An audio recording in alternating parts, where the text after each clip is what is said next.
உன்னை நான் வந்து நடிகனாக மட்டும்தான் நான் பார்த்திருக்கேன். அதையும் மீறி உங்களுக்கு அரசியல் பணி செய்வதற்கு, மக்கள் பணி செய்வதற்கு எனக்கு வாய்ப்பு கொடுங்க நீ வந்து கேட்கற அப்படின்னு சொன்னா, நான் செக் பண்ணுவேன்ல உனக்கு அந்த தகுதி இருக்கான்னு. இப்ப விஜய் நடிச்ச எல்லா படத்தையும் நாங்க ஆரம்பத்துல இருந்தே 2000 டிக்கெட் குடுத்து பார்த்தோமா? நீ உன் திறமையை நிரூபிக்கிற வரைக்கும் இப்ப அவர் ஒரு பர்ட்டிகுலர் இயர்ஸ் வரைக்கும் நீ என்ன பண்ணிட்டு இருந்த? உன் திறமையை நிரூபிக்கிறதுக்காக தான் எல்லாம் உழைச்சிட்டு இருந்த. அது போல அரசியலில் உன்னுடைய சிந்தனையை நீ எங்ககிட்ட எங்க வெளிப்படுத்தியிருக்க? எங்களுக்கு இது வரைக்கும் என்ன பேசியிருக்க? எங்களுக்காக எதுக்கு வந்து நின்றுக்க? அனிதா வீட்டுக்கு போனதும், ஜல்லிக்கட்டுக்கு போனதுக்கும் அதுக்கு ஒரு அது அது வந்து ஒரு பிளான் அப்படிங்கறத அந்த பிளான போட்டு கொடுத்தவர் இன்டர்வியூ கொடுத்துட்டாரு. நாங்க தான் சொன்னோம் விஜய்க்கு வந்து முன்னாடியே அரசியல் சிந்தனை இருக்குன்னு அவங்க குரூப் சொன்னதுனால, ஜல்லிக்கட்டு இருக்கு, கர்ச்சீஃப் கட்டிட்டு அவர் வாங்கன்னு நாங்க ஈழத்தமிழர்கள சொன்னோம். உண்ணாவிரதம் இருந்தது. அவர்தான் கட்டி மீனவர்கள் இருக்கு. படுகொலை செய்யும்போது அவர்தான் எல்லாமே பண்ணாரா? சார், அடையாளத்துக்காக எல்லாருமே போலாம். ஈழத்தமிழர்களுக்காக நான் போனேன். இங்க இருக்கிற தமிழன் கரூர்ல உன் கூட்டத்துக்கு வந்து 41 பேர் செத்து போனா ஓடி போனவன். எங்கேயோ இருக்கிற ஈழத்துக்கு நீ குரல் கொடுத்தோன்னு நீ எங்க மேல அக்கறை இருக்கிறோன்னு நான் நம்பணுமா? இல்ல சொல்லுங்க.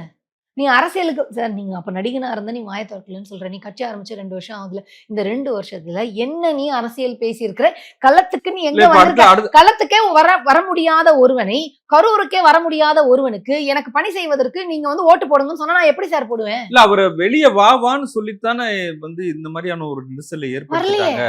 நீ வரலையே. அப்போ நான் நினைக்கிறேன், அப்ப நீ யாராக இருக்கிற இன்னி வரைக்கும்? இப்போ விஜய் தாவேகா கட்சி தலைவராக இருக்கிறாரா? இல்ல விஜய் இன்னும் நடிகராக இருக்காரா?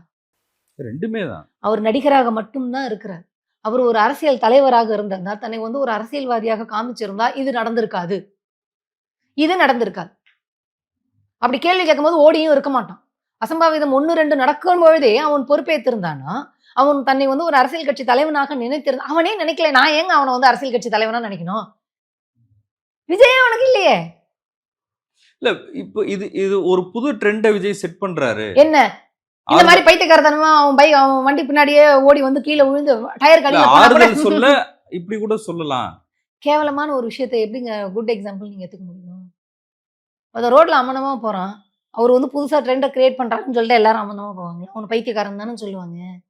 அந்த மாதிரிதான். கரூர்ல இருக்கிற பாதிக்கப்பட்டவங்கள கூப்பிட்டு நீ ஆறுதல் வாங்கிக்கோன்னு சொல்றான்னா, இவன் எந்த அளவுக்கு சைக்கோபாத் அப்படிங்கிறத பாதிக்கப்பட்ட மக்கள், அந்த குடும்பத்தைச் சேர்ந்தவர்கள் மன உளைச்சலில் இருக்கலாம். அவர்களுக்கு புரியாமல் இருக்கலாம். ஏன்னா, அவர்கள் வந்து ஒரு இழப்பை சந்திச்சிருக்கிறார்கள். அதிலிருந்து மீண்டு வர்றதுக்கு அவங்களுக்கு எத்தனை காலம் ஆகும்னு தெரியாது. ஆனா, மற்ற மக்களுக்கு விஜய் எந்த அளவிற்கு ஒரு அயோக்கியன். அரசியல்னால என்னன்னு தெரியாத, தன்னுடைய பெயரை, புகழை பயன்படுத்திக்கிட்டு மக்களை ஏமாற்றணும்னு வந்திருக்கக்கூடிய ஒரு ஆள்.